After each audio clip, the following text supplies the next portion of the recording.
J'aimerais vraiment même qu'on arrête d'appeler par exemple les marabouts mystiques, parce que les vrais mystiques, c'est nous.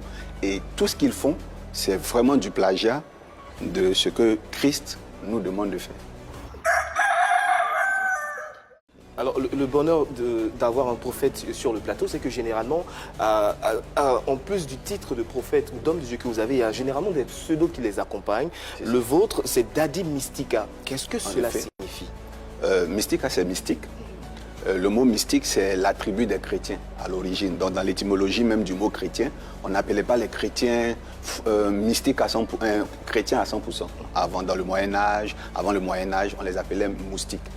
Mystique. Et mystique vient du mot moustikos. C'est l'étymologie. Et moustikos a été emprunté par la zoologie pour désigner une bestiole qui est le moustique.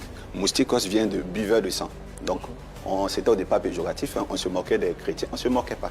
On trouvait qu'ils étaient moustikos parce qu'ils prétendaient boire le sang de leur maître qui est Jésus-Christ de Nazareth. Donc, le mystique, c'est celui qui boit du sang. Donc, on ne peut pas régner cette vérité puisque nous-mêmes proclamons haut que nous buvons le sang de celui qui nous envoie.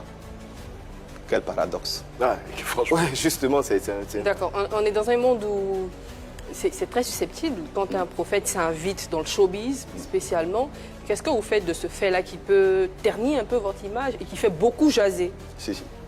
Ok. Il est important, parfois, de revendiquer ce qui nous a de droit.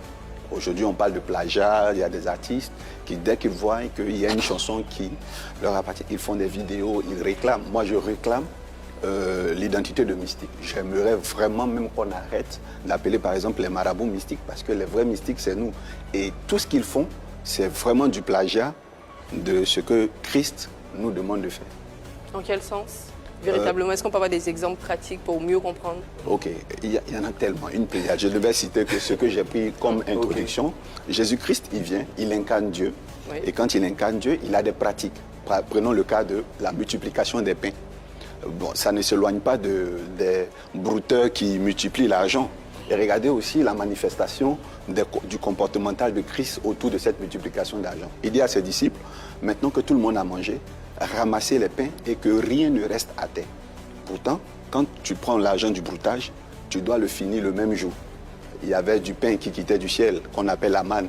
La manne, quand ça tombait dans le désert, il était interdit de manger ça le lendemain. Il fallait s'en débarrasser. Brice, exceptionnellement, permets-moi une troisième question. Est-ce que ça veut dire que c'est quelque chose de bien, puisque quand Jésus multiplie le pain pour partager, c'est quelque chose de bien? Il doit nous permettre même d'en apporter chez nous, mais on ne fait pas emporter avec les choses. Est-ce que ça veut donc dire que ce que ces personnes font, ce sont des choses bien?